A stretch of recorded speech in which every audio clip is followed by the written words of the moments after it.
सभी को नमस्कार। मैं कविता दुआ करनाल से पॉलिटिकल साइंस लेक्चरर स्वागत करती हूँ आपका 10th ज्योग्राफी की क्लास में। जैसा कि आप जानते हैं हमने अपना सिलेबस पूरा ही कवर कर चुके हैं। अब हमने 10th की बुक सिविक्स, इकोनॉमिक्स और आज जो हम चल रहे हैं ज्योग्राफी की बुक का लास्ट लेसन के पेज बाय पेज एनसीईआरटी की बुक से एमसीक्यू और वेरी शॉर्ट बनाने जा रहे हैं। तो जैसा कि आप जानते हैं ज्योग्राफी में सिर्फ 3 ही लेसन आने हैं इस बार, तो हम लेसन 3 कृषि के एमसीक्यू और वेरी शॉर्ट बनाने जा रहे हैं और ये आपके लिए बहुत ही हेल्पफुल होंगे, ऐसी मुझे पूरी उम्मीद है। तो आइए शुरू करते हैं हम अपना टॉपिक लेसन कृषि MCQ and very short from NCERT book page bye page. देखिए, सबसे पहला जो आपका एमसीक्यू है कि हमारे देश की जनसंख्या का कितने प्रतिशत भाग कृषि कार्यों में लगा, तो आपका आंसर है 2/3 भाग। अगला प्रश्न है कृषि किस प्रकार की क्रिया है, तो आपका आंसर है प्राथमिक क्रिया है। ठीक है जी, चलिए अगला प्रश्न देखते हैं अब हम।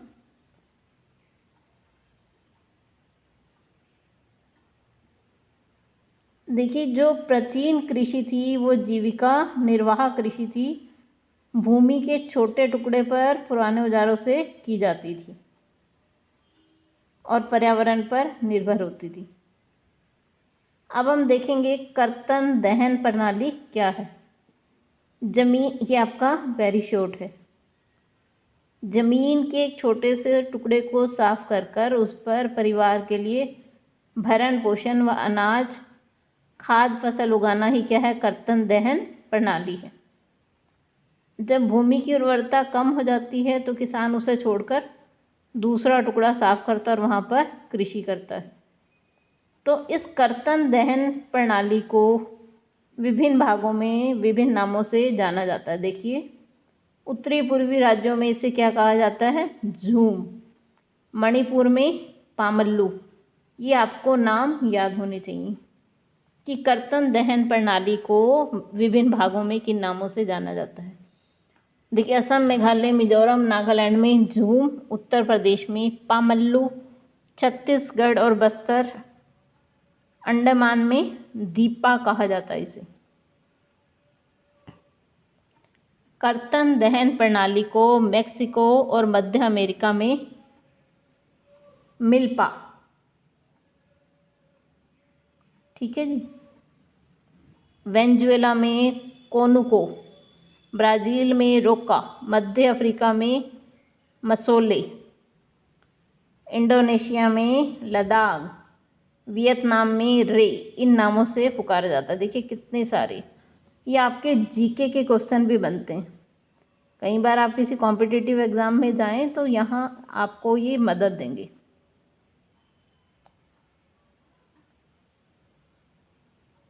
मध्य प्रदेश में इसे वेबर, आंध्र प्रदेश में पोडू या पेंडा कहा जाता है। देखिए, अलग अलग राज्यों में अलग अलग इसके नाम हैं। चलिए अब हम आगे देखते हैं। गहन जीविका कृषि। देखिए, ये इसका उदाहरण है।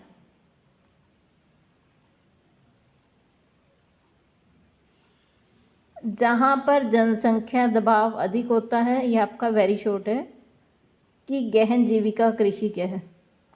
जहाँ पर भूमि पर दबाव अधिक होता है जनसंख्या का, यह श्रम गहन खेती है। जहाँ पर कि उत्पादन अधिक मात्रा में रासायनिक खादों और सिंचाई का प्रयोग किया जाता है ताकि उत्पादन अधिक हो।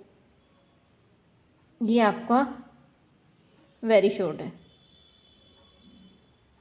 चलिए अब हम आगे देखते हैं। वाणिज्यिक कृषि किसे कहते हैं, जो बाजार में बेचने के लिए की जाती है। आपका अगला वेरी शॉर्ट है।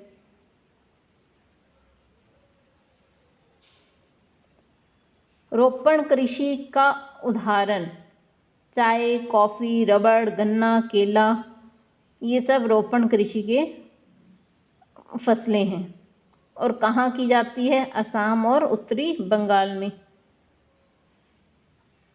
कर्नाटक में।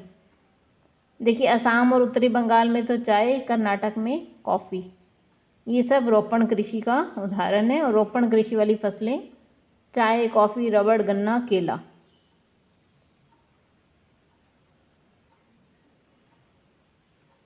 चलिए, फसलों के अनुसार ऋतुएं कितनी तरह की होती हैं? आपका एमसीक्यू है 3। कौन कौन सी? ये आपका वन वर्ड वाले में आ जाएगा, रबी, खरीफ और जायद। चलिए, रबी की फसलें कौन सी होती हैं? जो शीत ऋतु में मतलब अक्टूबर से दिसंबर तक बोई जाती हैं और गर्मी ऋतु में अप्रैल से जून के बीच में काटा जाता है। उनके उदाहरण है, देखिए गेहूँ, जौ, मटर, चना, सरसों। ये मुख्य रबी की फसलें। तो देखिए आपके इसमें 5 प्रश्न तैयार हो रहे हैं इस छोटे से पैराग्राफ के ऊपर। सबसे पहला, फसलों के अनुसार भारत में कितनी ऋतु होती हैं? तो आपका आंसर है 3। कौन कौन सी? खरीफ, रबी और जायद। खरीफ की फसलों की बुआई कब की जाती है? अक्टूबर से दिसंबर के बीच। कटाई कब की जाती है? अप्रैल से जून के बीच। फसलें कौन सी हैं? गेहूँ, जौ, मटर, चना, सरसों। और राज्य जहाँ पर ये उगाई जाती हैं, पंजाब, हरियाणा, हिमाचल, जम्मू कश्मीर, उत्तराखंड, उत्तर प्रदेश। ये इसके मुख्य राज्य हैं रबी की फसलों के। चलिए, अब हम आगे चलते हैं इससे। देखिए, वो तो हमने देखी रबी की फसल। अब खरीफ की फसल क्या है? ये देखिए सितंबर और अक्टूबर, ये मार्च अप्रैल में बोई जाती है और सितंबर अक्टूबर में काट ली जाती है। सबसे मुख्य है इसकी चावल, मक्का, ज्वार, बाजरा, तुर, मूंग, उड़द, कपास। ये सब उसके उदाहरण। सोयाबीन, मूंगफली, जूट। और कहाँ पे बोई जाती हैं? असम, पश्चिम बंगाल, उड़ीसा, आंध्र प्रदेश, तेलंगाना, तमिलनाडु, केरल, कोंकण के तटीय मैदानों में, उत्तर प्रदेश और बिहार में। ठीक है जी, आपको मेन याद रखना है। देखिए, रबी में आपका गेहूं आता है और खरीफ में आपका चावल आता है। तो चावल कब आता है आपका? सितंबर अक्टूबर में। और गेहूं कब आती है? देखिए, बाज़ार में हम सभी ग्रामीण परिवेश से जुड़े हुए हैं तो हम जानते हैं मार्च और अप्रैल में गेहूं, सितंबर और अक्टूबर में चावल की फसल आ जाती है। चलिए, अब हम जो तीसरी फसल है उसे देखेंगे, जायद। जायद देखिए, ये ग्रीष्म ऋतु में ही बोई जाती है। इसमें क्या क्या आता है? खरबूजा, तरबूजा, खीरा, वो सब चीज़ें। और जो गन्ना है आपका अगला प्रश्न है, उसकी फसल को कितना समय लगता है तैयार होने में? 1 वर्ष।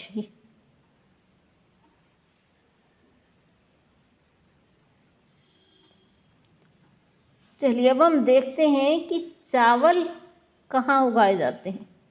देखिए, चावल के उत्पादन में हमारा दूसरा स्थान है विश्व में। सबसे पहले नंबर पे जो अधिक चावल उगता है वो है चीन का और दूसरे नंबर पे भारत। पूरे विश्व में सबसे अधिक चावल चीन, दूसरे नंबर पे भारत में उगते हैं।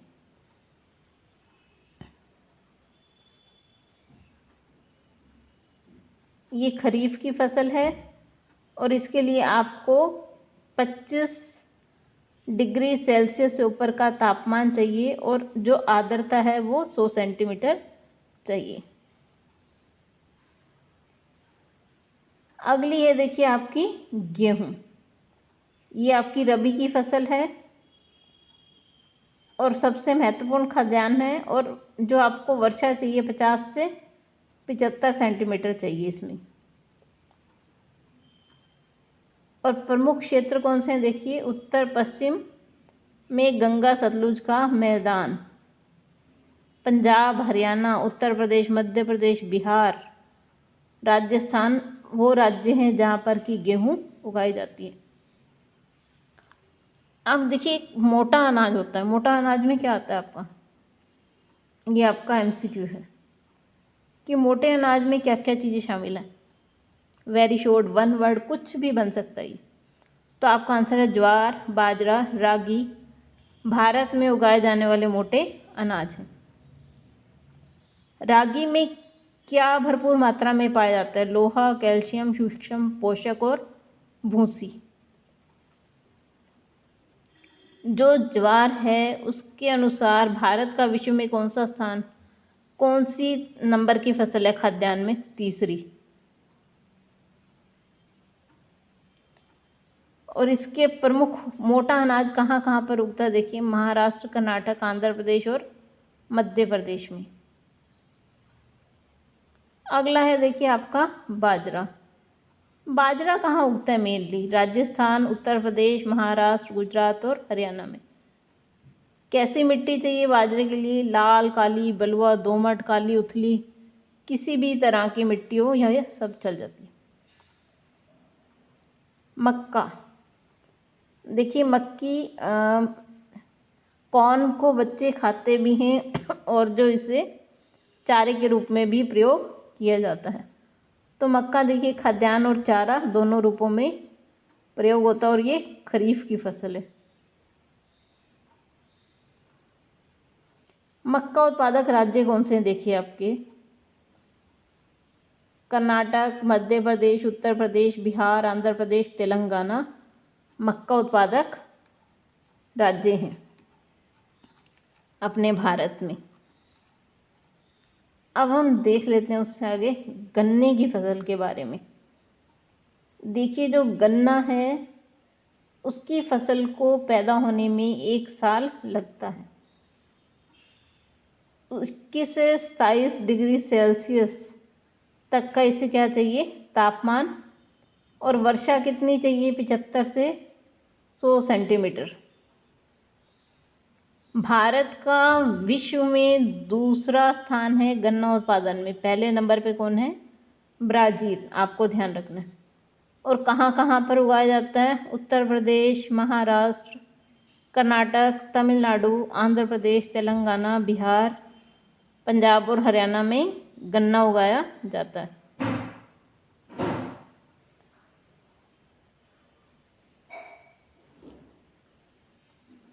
अब देखते हैं जो तिलहन फसलें होती हैं, मतलब जिनसे कि आपको तेल मिलता है, जैसे कि सोयाबीन हो गया, सूरजमुखी, नारियल, मूंगफली, बिनोला, अलसी, इन सब से तेल बनाया जाता है। तो इन्हें हम क्या कहते हैं? तिलहन फसलें। तो भारत का तिलहन फसलों के उत्पादन में भी विश्व में दूसरा स्थान है। ये आपको दिया हुआ है। 2015 में विश्व में चीन के बाद दूसरा बड़ा तिलहन उत्पादक देश है भारत। कुल भूमि के 12% भाग पर तिलहन फसलें बोई जाती हैं। आपका अगला MCQ है।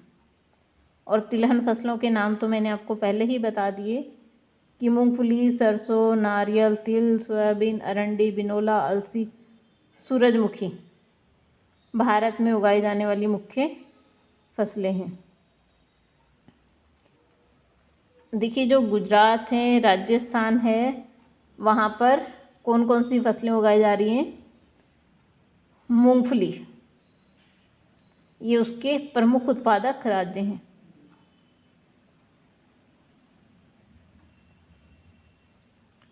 गुजरात, राजस्थान, तमिलनाडु और महाराष्ट्र मूंगफली के उत्पादक राज्य हैं। अब हम बात करते हैं चाय की। देखिए, चाय हमने पहले ही जाना कि रोपण कृषि का एक उदाहरण है। चाय को हमारे भारत में अंग्रेज लेकर आए थे। हमारे भारत में चाय का प्रचलन नहीं था।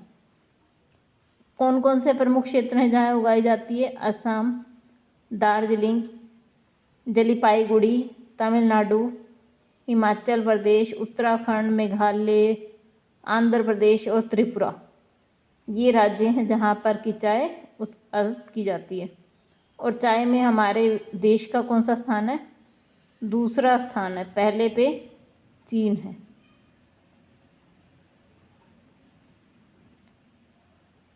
अब हम जान रहे हैं कॉफ़ी के बारे में।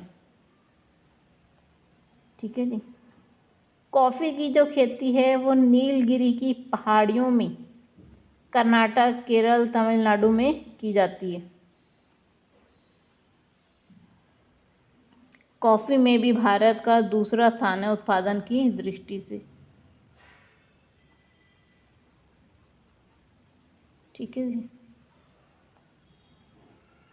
अब है बागवानी फसलें, वो इसमें भी भारत का दूसरा स्थान है, मतलब फल और सब्जियों की पैदावार में भी भारत दूसरे नंबर पर है। तो देख लेते हैं किस किस राज्य में फल और सब्जियां हैं। महाराष्ट्र, आंध्र प्रदेश, तेलंगाना, उत्तर प्रदेश, पश्चिमी बंगाल, नागपुर, चेरापूंजी, केरल, मिजोरम, महाराष्ट्र, तमिलनाडु, अलग अलग जगहों पर अलग अलग तरह के फल और सब्जियां उगाई जाती है। देखिए जम्मू कश्मीर में क्या क्या है वो जानते हैं। सेब हैं, आपको पता, जम्मू के, नाशपाती हैं, खुबानी और अखरोट हैं।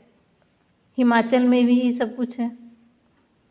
महाराष्ट्र में अंगूर पैदा की जाती है। बिहार में लीची की फसल। तो इस तरह से अलग अलग राज्यों में अलग अलग फसलें उगाई जा रही हैं।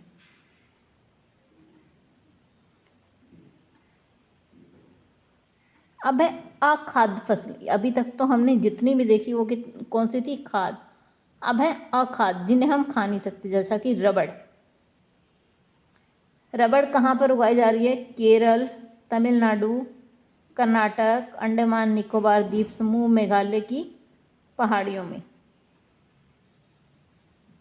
अब है रेशेदार, क्योंकि इन्हें भी हम खाते नहीं। कपास, जूट, सन आदि, ये सब क्या है? रेशेदार फसलें।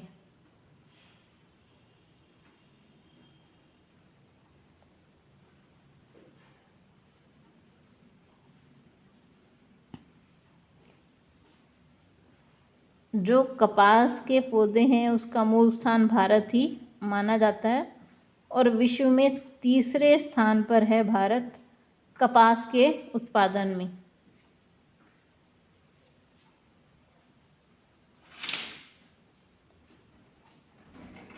इसे तैयार होने में कितना समय लग जाता है? देखिए 6 से लेकर 8 महीने तक लग जाते हैं कपास की फसल को तैयार होने में। और कहाँ पर उगाई जाती है? महाराष्ट्र, गुजरात, मध्य प्रदेश, कर्नाटक, आंध्र प्रदेश, तेलंगाना, तमिलनाडु, पंजाब, हरियाणा, उत्तर प्रदेश कपास को उगाया जाता है। देखिए एक अगला इंपॉर्टेंट एमसीक्यू है, जूट को किस नाम से जाना जाता है? आपका आंसर है सुनहरा रेशा। और कहाँ उगाई जाती है? इन राज्यों में, पश्चिम बंगाल, बिहार, असम, उड़ीसा में, मेघालय में। तो ये सब जूट उत्पादक राज्य हैं, यहाँ पर जूट उगाई जाती है।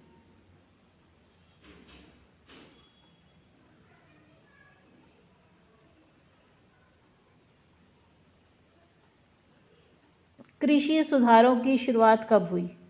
तो 1960 और 70 के दशक में भारत सरकार ने कृषि सुधारों की शुरुआत की। चलिए अगला एमसीक्यू है, भूदान आंदोलन किसने चलाया? तो आपका आंसर है विनोबा भावे ने। भूदान आंदोलन को किस नाम से जाना जाता है? रक्तहीन क्रांति। ये बहुत ही इंपॉर्टेंट है, देखिए आपको कहीं नहीं मिलेंगे ये दोनों प्रश्न।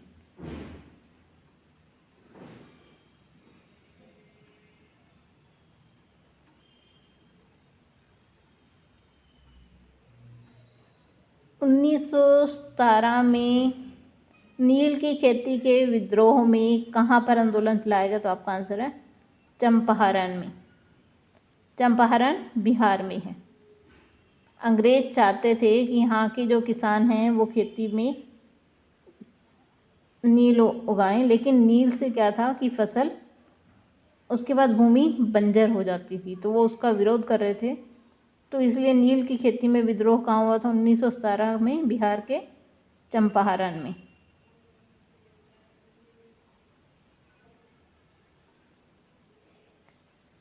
हरित क्रांति में किस चीज़ों का प्रयोग किया? रासायनिक खादों का, उन्नत बीजों का प्रयोग हुआ।